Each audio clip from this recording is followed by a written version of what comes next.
Kasus dugaan pelecehan seksual dengan tersangka Agus alias Iwas semula berawal dari laporan seorang wanita berinisial MA. Korban MA melapor ke Polda NTB karena merasa dilecehkan. Namun seiring berjalannya penyidikan, rentetan wanita yang mengaku korban Agus mulai bermunculan.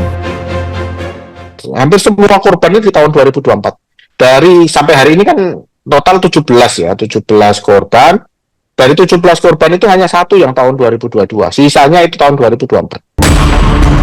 Tak hanya kesaksian, korban juga mengaku membawa video yang diduga cara Agus dalam merayu korban. Nyawa saya kasih kakak, biar kakak tahu bahwa kakak itu berarti bagi dunia ini. Saya bisa baca langsung kok. Bingung kenapa saya ngomong gini. Kamu kira saya sama modus sama kayak cowok yang lain? Benar kan? Modus iya, itu gini. Buktinya dia ngerusak kamu. Setelah video ini beredar dan diperiksa polisi, kini muncul kembali rekaman audio amatir. Lamun sida milih pacu-pacu kanca aku, ngendeng maaf, empoh nayana sakit. Wah, kedua, lamun sida pura-pura nangis, ku jamin sida mati.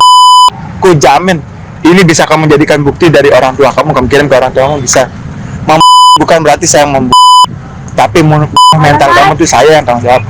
Udah, dan bilang saya ada di sini.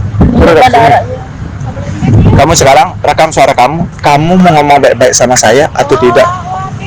Iya. Ini bukti loh di teman cowokmu, temanmu nih, atau belum kenal? Teman serius, dan saya tahu kamu masih bohong. Iya, teman kakak kelas saya. Ya, setidaknya ini bukti ya. Tidak usah ngolok. Saya manggil kamu ini kedatangan. Tidak ada saya ngolok. Alasan adik lari apa sih, Don? Masih Naya itu.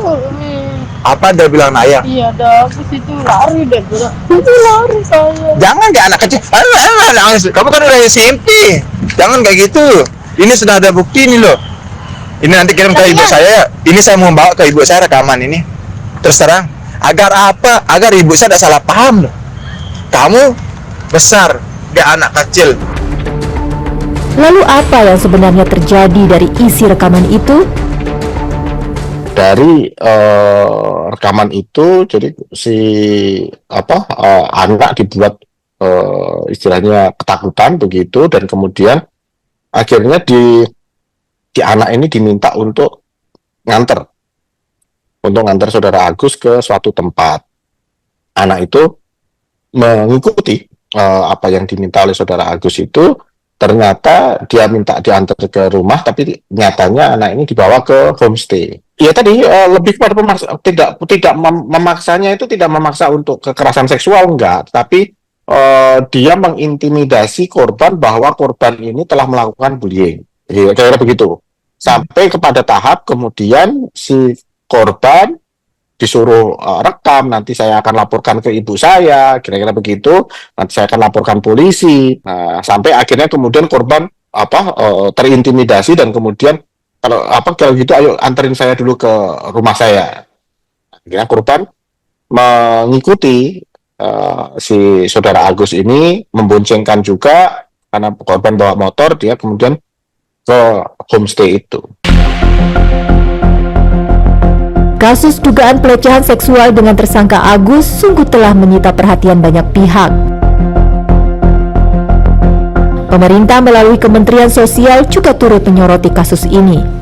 Ya, kemarin itu kebetulan kan saya ada kunjungan kerja ke NTB, ada beberapa kegiatan.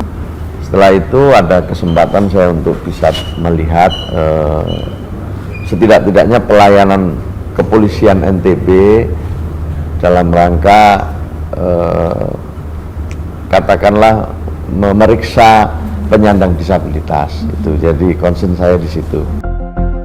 Kehadiran Mensos di Polda NTB untuk memastikan hak-hak tersangka yang merupakan penyandang disabilitas terpenuhi secara hukum. Ya, misalnya kan tentu misalnya ya ada toilet khusus misalnya, atau dia memerlukan bantuan orang lain ketika ke toilet, kan gitu. Kemudian fasilitas apa yang dibutuhkan, banyak sekali lah. Jadi dalam rangka penghormatan, dalam rangka memberikan perlindungan dan lain-lain terhadap penyandang disabilitas. Selama proses pemeriksaan itu cukup baik ya, fasilitas-fasilitas yang diberikan oleh kepolisian NTB cukup baik, jadi hak-haknya dipenuhi ya. Jauh sebelum dugaan pelecehan seksual yang diduga dilakukan Agus alias Iwas muncul, Kemensos rupanya kerap membantu Agus, bahkan rencananya ke depan para penyandang disabilitas akan mendapatkan kartu dari negara.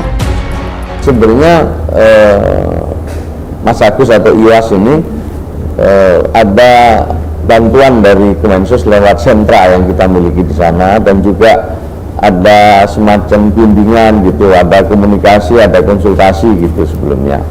Tapi akhir-akhir ini katanya kepala sentra, kemarin saya tanya, sudah jarang ketemu. Dua versi kesaksian berbeda menjadi fakta dalam perkembangan kasus dugaan pelecehan seksual dengan tersangka Agus. Benarkah Agus melakukan pelecehan seksual seperti apa yang telah dituduhkan? Kita tunggu saja, karena proses hukum masih terus berjalan.